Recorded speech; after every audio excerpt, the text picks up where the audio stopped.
ನೀರು ಬಂದರೆ ಮತ್ತಷ್ಟು ಅನುಕೂಲ ಆಗ್ತದೆ ಸರ್ ಕಾರ್ಖಾನೆಗಳಿಗೆ. ಜಾಸ್ತಿ ನೋಡ್ರಿ, ಇದರಲ್ಲಿ ಯಾರು, ಯಾಕಂದ್ರೆ ನನಗೆ ಗೊತ್ತಿರುವ ಮಟ್ಟಿಗೆ ಇಂಡಸ್ಟ್ರಿಗಳಿಗೆ ಅಲ್ಲೊಂದಿಷ್ಟು ನೀರು ರಿಸರ್ವ್ ಇರ್ತದೆ. ಯಾವುದು ಇರಿಗೇಷನ್, ಇರಿಗೇಷನ್ದಿಂದ ಯಾವುದೂ ನೀರು ತೆಗೆದುಕೊಳ್ತಾ ಇಲ್ಲ. ಮತ್ತು ನಾನು ಅತ್ಯಂತ ಸ್ಪಷ್ಟವಾಗಿ ಹೇಳ್ತೀನಿ, ನಮ್ಮ ಪ್ರಥಮ ಆದ್ಯತೆ ಅಗ್ರಿಕಲ್ಚರಲ್. ಆದರೆ ಅವ್ರಿಗೆ ಆದ ನಂತರ ನಮಗೆ ರಿಸರ್ವ್ ಇಟ್ಟಿರ್ತಾರೆ, ಆ ನೀರು ಉಳಿದದ್ದನ್ನು ಬಳಸಲಿಕ್ಕೆ. ಯಾಕಂದರೆ ಇವತ್ತು ರೈತರಾದವರು ನಾವೆಲ್ಲರೂ ಸಹಿತ ನಮ್ಮ ದೇಶದ ಒಟ್ಟು ಆರ್ಥಿಕತೆ ಇಂಪ್ರೂವ್ ಆಗಬೇಕಂದ್ರೆ ಇಂಡಸ್ಟ್ರಿನೂ ಬೆಳಿಬೇಕು.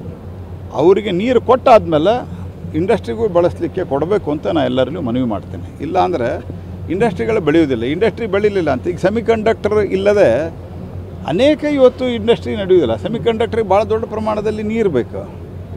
ಹೀಗಾಗಿ ನಾವು ಇದು ಮಾಡಲಿಲ್ಲ ಅಂದರೆ ಹುಬ್ಬಳ್ಳಿ, ಧಾರವಾಡ, ಬೆಳಗಾಂ ಎಲ್ಲೂ ಸಹಿತ ದೊಡ್ಡ ಪ್ರಮಾಣದಲ್ಲಿ ಇಂಡಸ್ಟ್ರಿ ಬರಲಿಕ್ಕೆ ಸಾಧ್ಯ ಆಗೋದಿಲ್ಲ. ಅದಕ್ಕೆ ಆ ರೀತಿ ರೈತರಿಗೆ ಮೊದಲ ಆದ್ಯತೆ ಕೊಟ್ಟು ಆನಂತರ ನಾವು ಇಂಡಸ್ಟ್ರಿ ಕೊಡ್ತೀವಿ ಅಂತ ಮಂತ್ರಿಗಳಾದಂಥ ಎಂ ಬಿ ಪಾಟೀಲರು ಹೇಳಿದ್ದಾರೆ. ಹಾಗಾಗಿ ಎಲ್ಲರೂ ಸಹಕರಿಸಬೇಕು ಅಂತ ವಿನಂತಿ ಮಾಡ್ತಾರೆ. ಧಾರವಾಡ ಪ್ರತ್ಯೇಕ ಪಾಲಿಕೆ ರಾಜ್ಯಪಾಲರ ಬಳಿ ನೋಡ್ರಿ, ನೀರು ಬಂದರೆ ಮತ್ತಷ್ಟು ಅನುಕೂಲ ಆಗ್ತದೆ ಸರ್ ಕಾರ್ಖಾನೆಗಳಿಗೆ. ಜಾಸ್ತಿ ನೋಡ್ರಿ, ಇದರಲ್ಲಿ ಯಾರು, ಯಾಕಂದ್ರೆ ನನಗೆ ಗೊತ್ತಿರುವ ಮಟ್ಟಿಗೆ ಇಂಡಸ್ಟ್ರಿಗಳಿಗೆ ಅಲ್ಲೊಂದಿಷ್ಟು ನೀರು ರಿಸರ್ವ್ ಇರ್ತದೆ. ಯಾವುದು ಇರಿಗೇಷನ್, ಇರಿಗೇಷನ್ದಿಂದ ಯಾವುದೂ ನೀರು ತೆಗೆದುಕೊಳ್ತಾ ಇಲ್ಲ. ಮತ್ತು ನಾನು ಅತ್ಯಂತ ಸ್ಪಷ್ಟವಾಗಿ ಹೇಳ್ತೀನಿ, ನಮ್ಮ ಪ್ರಥಮ ಆದ್ಯತೆ ಅಗ್ರಿಕಲ್ಚರಲ್. ಆದರೆ ಅವ್ರಿಗೆ ಆದ ನಂತರ ನಮಗೆ ರಿಸರ್ವ್ ಇಟ್ಟಿರ್ತಾರೆ, ಆ ನೀರು ಉಳಿದದ್ದನ್ನು ಬಳಸಲಿಕ್ಕೆ. ಯಾಕಂದರೆ ಇವತ್ತು ರೈತರಾದವರು ನಾವೆಲ್ಲರೂ ಸಹಿತ ನಮ್ಮ ದೇಶದ ಒಟ್ಟು ಆರ್ಥಿಕತೆ ಇಂಪ್ರೂವ್ ಆಗಬೇಕಂದ್ರೆ ಇಂಡಸ್ಟ್ರಿನೂ ಬೆಳಿಬೇಕು.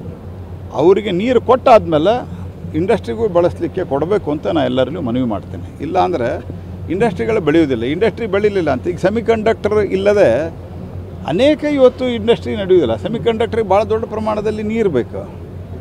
ಹೀಗಾಗಿ ನಾವು ಇದು ಮಾಡಲಿಲ್ಲ ಅಂದರೆ ಹುಬ್ಬಳ್ಳಿ, ಧಾರವಾಡ, ಬೆಳಗಾಂ ಎಲ್ಲೂ ಸಹಿತ ದೊಡ್ಡ ಪ್ರಮಾಣದಲ್ಲಿ ಇಂಡಸ್ಟ್ರಿ ಬರಲಿಕ್ಕೆ ಸಾಧ್ಯ ಆಗೋದಿಲ್ಲ. ಅದಕ್ಕೆ ಆ ರೀತಿ ರೈತರಿಗೆ ಮೊದಲ ಆದ್ಯತೆ ಕೊಟ್ಟು ಆನಂತರ ನಾವು ಇಂಡಸ್ಟ್ರಿ ಕೊಡ್ತೀವಿ ಅಂತ ಮಂತ್ರಿಗಳಾದಂಥ ಎಂ ಬಿ ಪಾಟೀಲರು ಹೇಳಿದ್ದಾರೆ. ಹಾಗಾಗಿ ಎಲ್ಲರೂ ಸಹಕರಿಸಬೇಕು ಅಂತ ವಿನಂತಿ ಮಾಡ್ತಾರೆ. ಧಾರವಾಡ ಪ್ರತ್ಯೇಕ ಪಾಲಿಕೆ ರಾಜ್ಯಪಾಲರ ಬಳಿ ನೋಡ್ರಿ,